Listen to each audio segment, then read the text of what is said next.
முதல் திருமணத்தை மறைத்து இரண்டாவது திருமணம் செய்ததாகவும் வேறொருவரின் மனைவியை அபகரித்துக் கொண்டதாகவும் தாவேக பிரமுகர் மீது ஈரோடு எஸ்பி அலுவலகத்தில் புகார் மனு அளிக்கப்பட்டுள்ளது.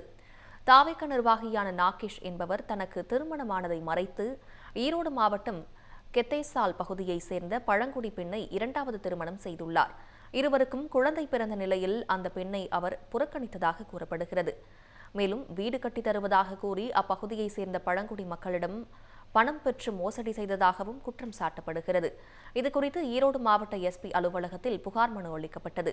இதனிடையே தாவேக நிர்வாகியான நாகேஷ் தனது மனைவியை அபகரித்துக் கொண்டதாக கூறி மற்றொருவரும் புகார் மனு அளித்துள்ளது பரபரப்பை ஏற்படுத்தியுள்ளது.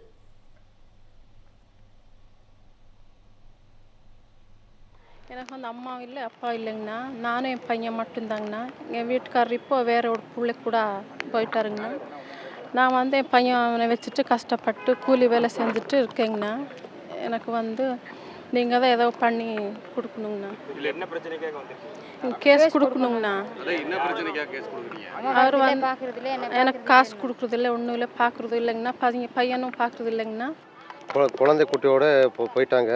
அவங்களும் படிக்க வச்சுட்டு இது பண்ணிட்டுருக்காங்க. நம்மளை 2 தடவை ஸ்டேஷன் மூலம் அடிக்க வச்சு எஸ்ஐ நாகேஷ் என்பவர் பணம் கொடுத்து என்னையில் அடிக்க வச்சு 2 டைமு மிரட்டி என்ற வீடு ஜன்னலால் உடைச்சிட்டு கொலை பண்ணுறதுக்கு 2 முறை முயற்சி செய்தா. குழந்தைகளும் இப்போ 2 வருஷம் ஆச்சு பார்க்காம இருக்கு. 2 வருஷமா ஏதாவது புகார் கொடுத்தீங்களா?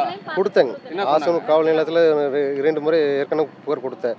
விசாரிச்சுக்கு பதில் சொல்கிறேன் அப்படின்ட்டு அவங்க காசு பணம் கொடுத்து அந்த இசைக்கிட்டே எல்லாம் யாரும் எடுக்க மாட்டேங்கிறாங்க. எந்த ஒரு நீதியும் எனக்கு கிடைக்க மாட்டேங்குது எங்கே போனாலுமே.